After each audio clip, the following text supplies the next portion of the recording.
Poisson, dit-il, je t'aime bien et je te respecte. Je te respecte beaucoup, mais j'aurai ta peau avant la fin de la journée.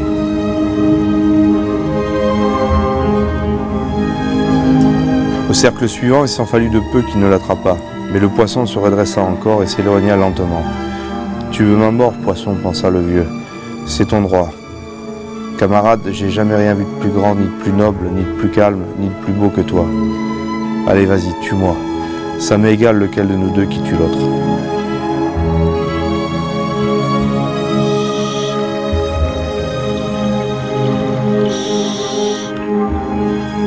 À 100 pieds en dessous, un espadon était en train de manger les sardines qui recouvraient la pointe et la saillie de l'hameçon, à l'endroit où celui-ci perçait la tête du petit thon.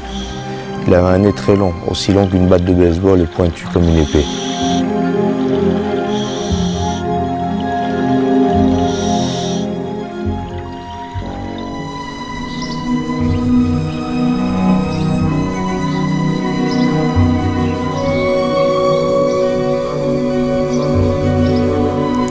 Le vieil homme et la mer, c'est le premier livre que j'ai lu sans images.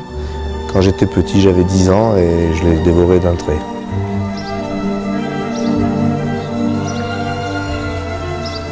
Ce qui est intéressant, c'est d'abord toute cette patience, cette humilité qui est dégagée par le vieil homme et la transmission à cet enfant qui... Tu vois, ce bouquin, je te dis, il me fait pleurer. Et c'est vrai que c'est un bouquin qui est... Moi, j'étais petit et je lisais ça, je voulais être comme le petit.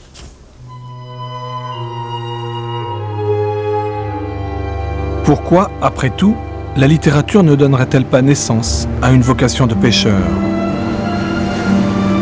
Hemingway, le vieil homme qui lutte à mort avec un espadon, et depuis l'âge de 6 ans, Jacques Albin n'a eu de cesse de prendre la mer.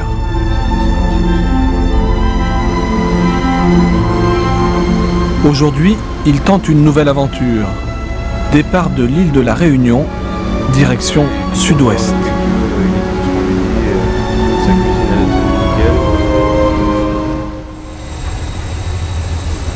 Jacques a lâché les commandes pour devenir armateur.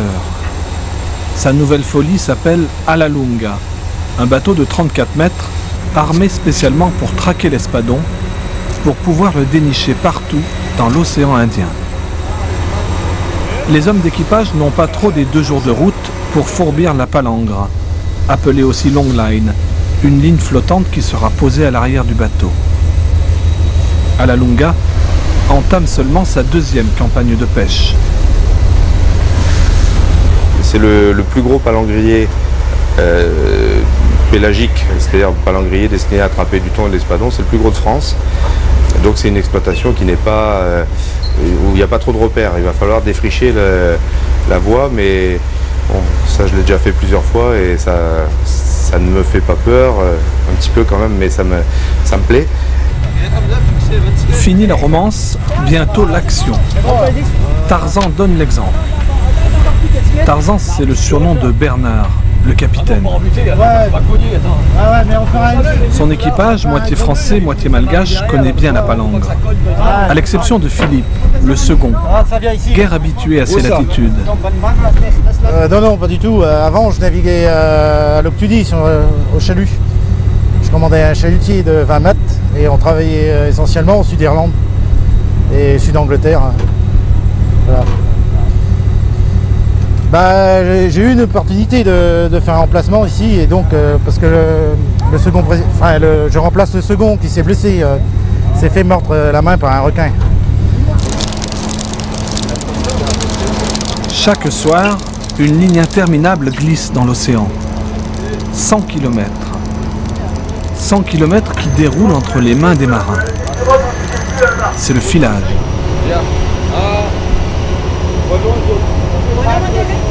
Toutes les 10 secondes, un hameçon appâté passe par-dessus bord 2000 fois par nuit. Avec, à chaque fois, de drôles de bâtonnets luminescents.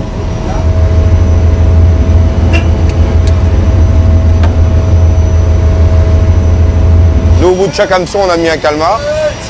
Les calmars vivants,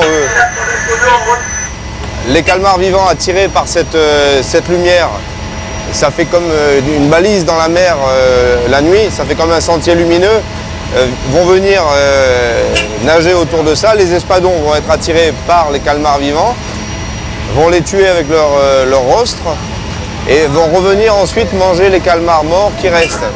Et au milieu des calmars morts, il y en a qui ont un hameçon dedans. Et c'est en gros le principe de comment on attrape des poissons, principalement des espadons.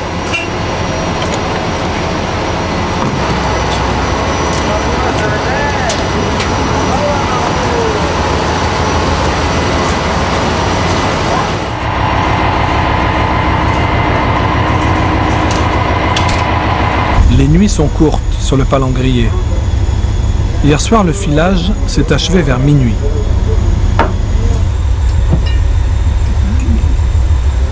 En cas de casse, il peut durer jusqu'à 2 h du matin. Et à 5 h, quoi qu'il arrive, tout le monde doit être sur le pont.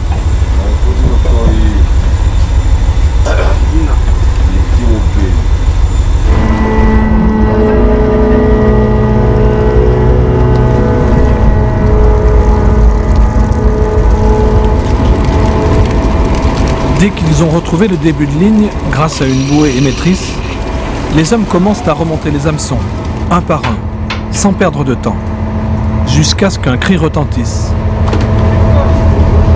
Poisson! Notre snap! T'as qu'à tirer sur le snap là! T'as qu'à tirer sur... Première prise. Attention! La petite cave, c'est ballot. Prends la petite cave qui est ouais. Les espadons ont boudé la ligne, mais les thons ont dévoré les calamars. De gros thons, dangereux quand on les laisse en vie.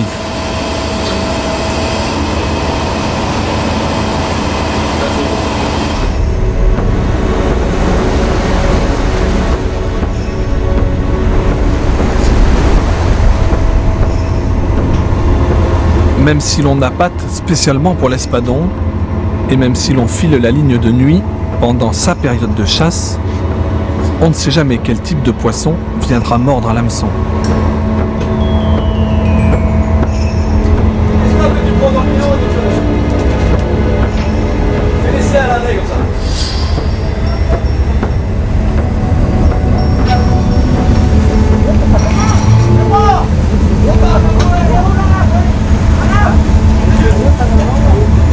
Enfin, en voilà un. Majestueux, bien qu'éreinté par les heures de combat au bout de la ligne.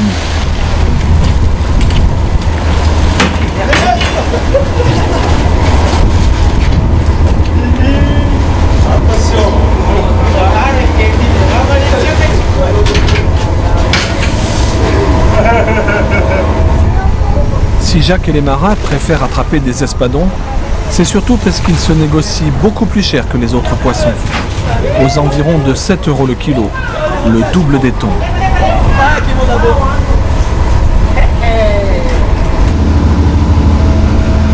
Délesté de ses parures, le poisson mythique ne ressemble plus à grand-chose. Un roi nu.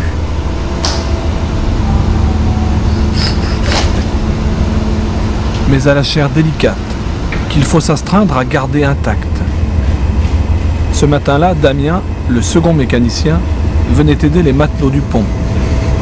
Moi personnellement, je préfère travailler le thon. C'est plus facile. Parce que là, faut travailler avec le couteau, faut bien gratter, faut que ça soit un boulot assez propre. C'est pas évident, faut pas abîmer la chair.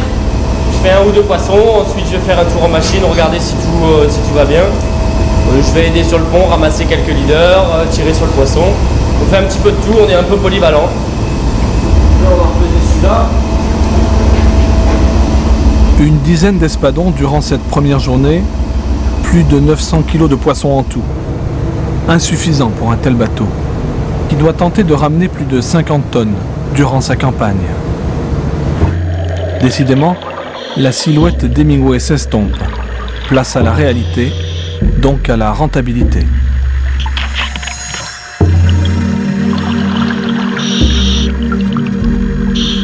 Je pense qu'en pêche à la long line, comme ça, les sentiments que l'on peut éprouver pour la nature sont au bout d'un moment atténués. Par exemple, le livre Le vieil homme et la mer qui décrit bien justement le combat du vieil homme contre ce gros poisson qui lui parle, mais c'est parce que c'est le poisson de sa vie. Moi j'ai déjà eu, par rapport à des poissons, des sentiments bizarres où quand on reste sur une canne ou sur un fil à la main pendant des heures seul face à un poisson, là effectivement certaines pensées peuvent venir à l'esprit. Mais quand on est sur un bateau avec équipage, on est dans une autre dynamique. Ouais. Il n'empêche, entre Jacques et l'Espadon plane comme une obsession. Et comme toutes les obsessions, elle remonte à l'enfance. Et elle a pris forme lorsqu'il a tout bonnement inventé ce type de pêche à La Réunion, il y a une quinzaine d'années.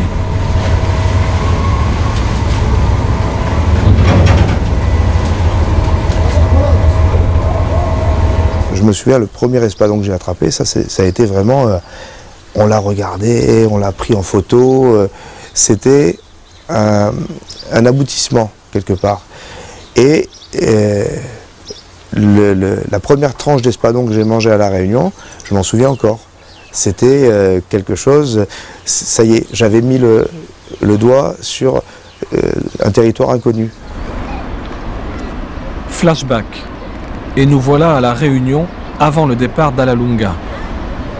Retour sur la vie aventureuse d'un pêcheur émérite, tombé dans la potion marine dès la prime enfance, ballotté entre La Réunion et l'île Maurice. On m'appelait Petit Jacques parce que j'étais petit, je suis toujours petit.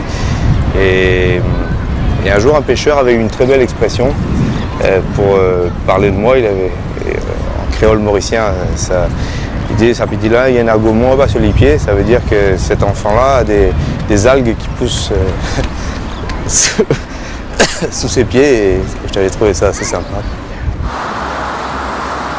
Dans une autre vie, Jacques fut capitaine dans la marine marchande, à l'époque où il fallait s'amarrer à un cocotier pour décharger les caboteurs, puis guide de pêche au gros. Il passe alors son temps dans les ports des 5 continents à traquer les techniques de pêche les plus insensées. Un jour, il ramène de Floride l'idée de pêcher à la long line.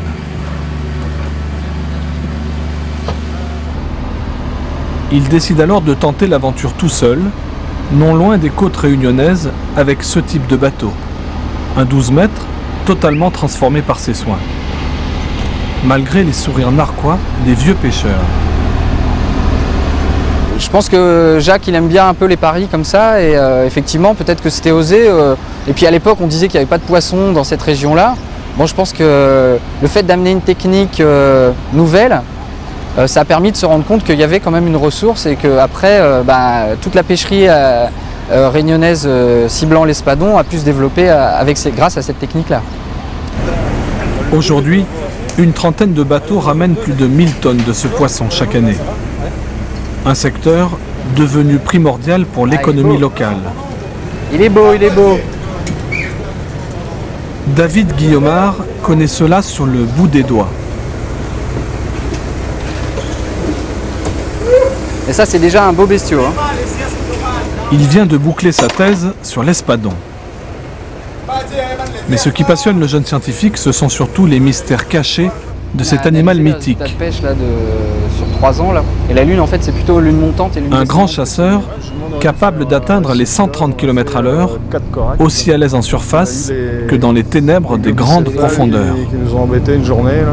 L'espadon, en fait, utilise ses gros yeux pour justement repérer ses proies. Et il a un système en plus de contre-courant de la circulation sanguine qui lui permet de garder son cerveau et ses yeux toujours au chaud, avec un système qu'on appelle le réseau, le rete mirabile, le réseau merveilleux, qui permet en fait au sang de rester oxygéné et chaud au niveau des yeux et du cerveau, donc pendant la chasse.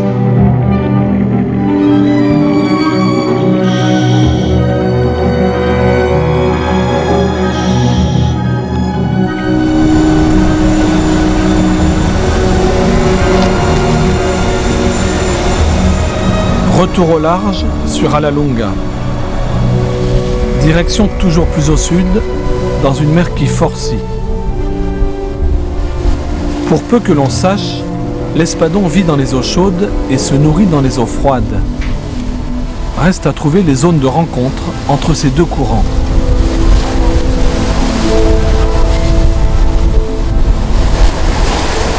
Tu prends moins pour les oiseaux aux oreilles ou ça?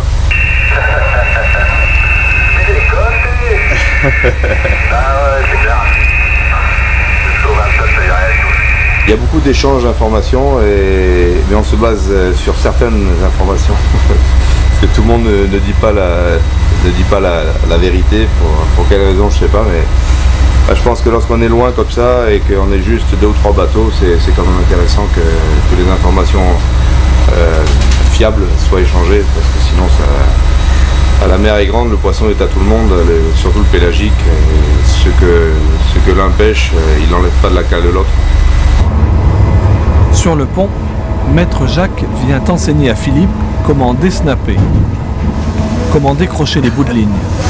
Et quand tu vois que ta ligne elle part sur l'arrière, tire plus fort pour la ramener sur l'avant. Si elle va trop sur l'arrière, après, Gardin est emmerdé là-haut.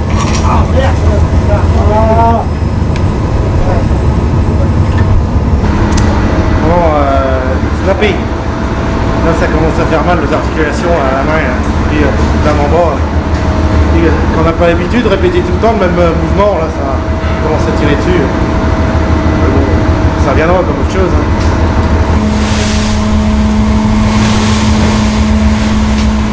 Sebano a débuté sa vie de matelot par la pêche à la crevette sur la côte ouest de Madagascar. Moins physique, mais moins payant aussi.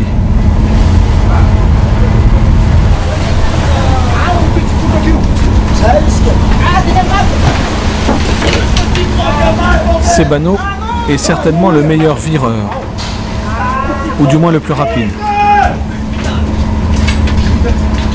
Le vireur, celui qui laisse glisser la ligne entre ses doigts, devinant à la tension du fil si cela a mordu ou pas.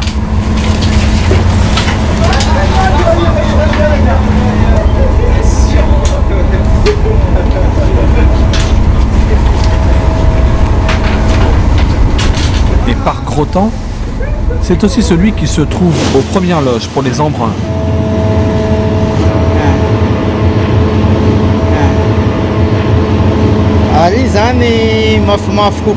Le travail est toujours le même. Quand on vire la ligne, c'est le plus difficile. Alors il faut alterner de temps en temps. Quelqu'un doit me remplacer car si j'étais le seul à virer toute la ligne, je me fatiguerais très vite.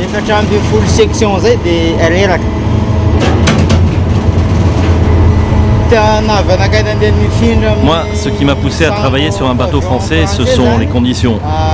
Ici, les conditions sont meilleures. Du point de vue du salaire, de la vie à bord et des assurances. Depuis peu, une loi permet aux armateurs français de recruter des marins étrangers et de les payer au salaire de leur pays d'origine.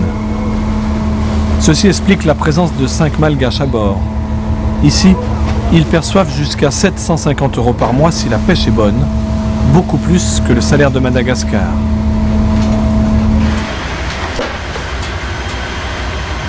Lucien, le cuisinier, cumule 2 tâches, au four et au moulinet, et sa journée débute à 3 h du matin.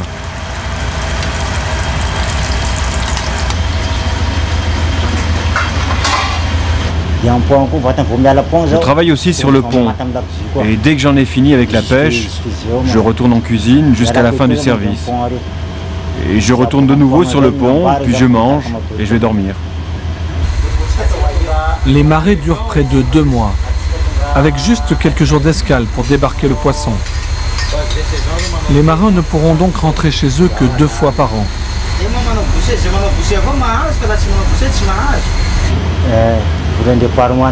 Tous les mois, je garde un quart de mon salaire, et le reste je l'envoie au pays.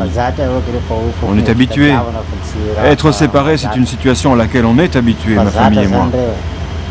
Disons que c'est plus un problème aujourd'hui.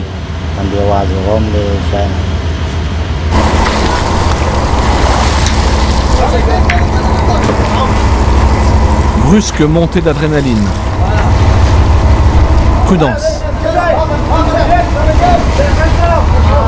Un requin.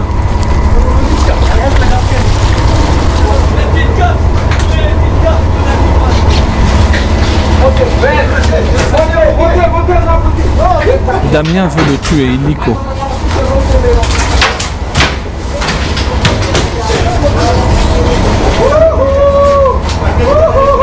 C'est un animal dangereux et quand il monte sur le pont, il est encore plus fou et là, lui il est pris de panique alors il se débat partout.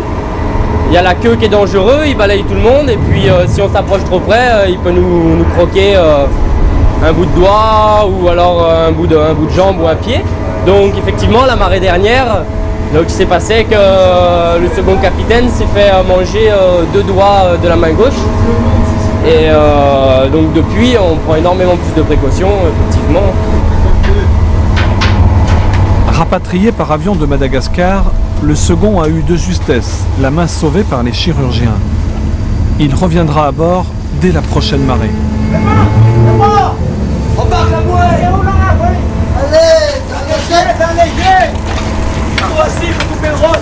Le clou de la journée.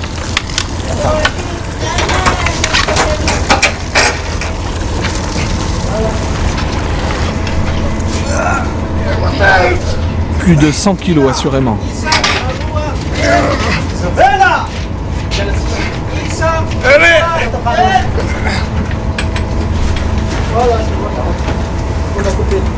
Lors de cette marée, Alalunga a pêché environ 40 tonnes de poissons, mais plus de thon que d'espadons.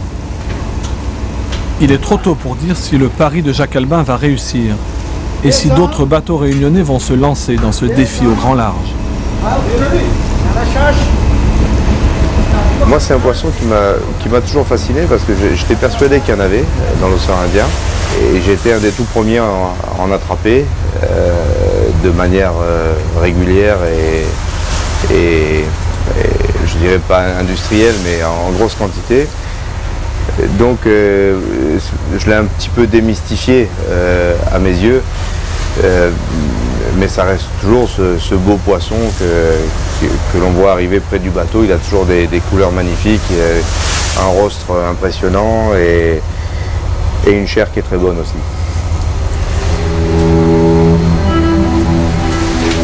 Ainsi s'achève le récit d'un séjour à bord d'un palangrier qui continue sa route tout seul dans l'océan Indien. Comme un parfum de grande aventure, 10 hommes en haute mer à la recherche d'un poisson sauvage, majestueux et mythique.